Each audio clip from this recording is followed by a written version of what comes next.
In their first away game at Chatham's Veterans Field this season, Cotuit looked to sustain their return to form and stay atop the Western Division. The Kettleers started strong in the top of the first, with Colton Kessler skying a ball deep enough to right field for a sac fly that would allow Christian Robinson to score from third and give Cotuit a 1-0 lead. But as many of Cotuit's opponents have done, Chatham quickly erased Cotuit's lead on a solo shot from Caden Polkovich in the second.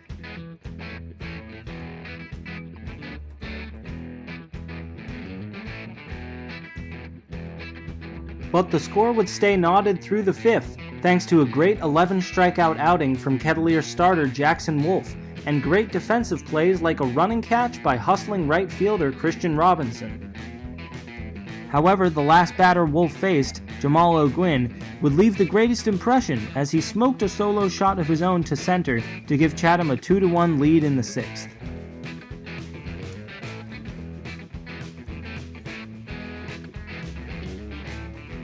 The Kettleers looked to quickly turn the tables in the seventh as they got runners on first and third on a passed ball third strike. However, the umpires convened after the pitch and determined that the ball had hit the batter, Araj Anu, in the foot as he swung on the pitch, meaning he was out, and the call would leave Coach Roberts fuming directly in home plate umpire Sam Finn's face. After the deflating call, Cotuit unfortunately lost their edge, as reliever Rich Brereton would give up a double in the seventh to give Chatham a 3-1 lead.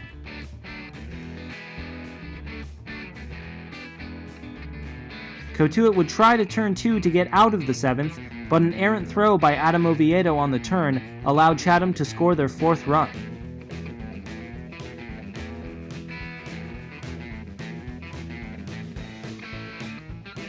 Cotuit would garner a little momentum after Christian Robinson doubled to start the eighth and Nick Gonzalez singled to drive him in.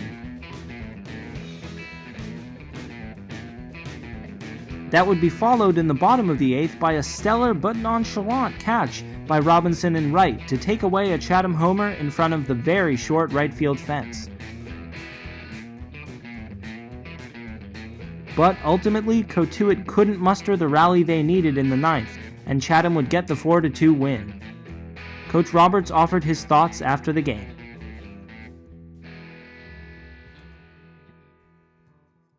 All right, Coach, 5 2/3 rock-solid innings out of Jackson Wolf today. After his last start against Harwich, you preached that you could tell it was going to be a little rocky because he was throwing pitches a bit outside in his warm-ups.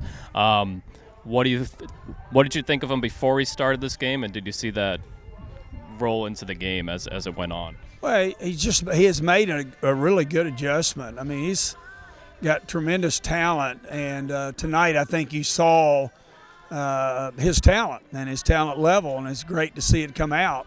And so I don't know that he could pitch much better than he did tonight. Yeah. So there was a little altercation, a little talking between you and the umpire in the seventh inning. What was the ump's explanation for that call? Because we were also confused watching that calls. Well, we were all confused. Oh gosh, I don't know. It's when they don't make the call immediately, it tells me that they don't really know what to call. And so he said it hit Araj's foot on the swing, and so it's a automatic out, and everything's dead. And I don't think anybody in the ballpark could tell whether or not it hit the foot or the catcher's gear, but usually when a player is hit in the leg or foot, they make some kind of reaction, and there was no reaction. But anyway, you're not going to win any of those. You're going to lose every one of them. So, what needs to improve moving forward? Well, the little things, as I told him after the game, little things like the second home run that was hit was Jackson went 3-0. And he wanted to pitch, so I allowed him to stay out there, and he'd done a great job with the leadoff hitter, and then with Torkelson in the 2 spot, and he goes 3-0, and then he goes 3 BP fastballs. In this league, you can't ever throw 3 BP fastballs, and we had first base open. We knew the next hitter well, and instead of using a secondary pitch, you get the ball hit out of the ballpark. Another play was first and third and one out, and the slow roller hit the first base, and you go home. You can't ever anticipate a double play. So it's just little things. When you're in a one-run game like we were in Harwich the other night, and a close game tonight, and that's my job to close the gap. And like I tell them, when we lose, I go home. It's my fault. We win. I congratulate our players.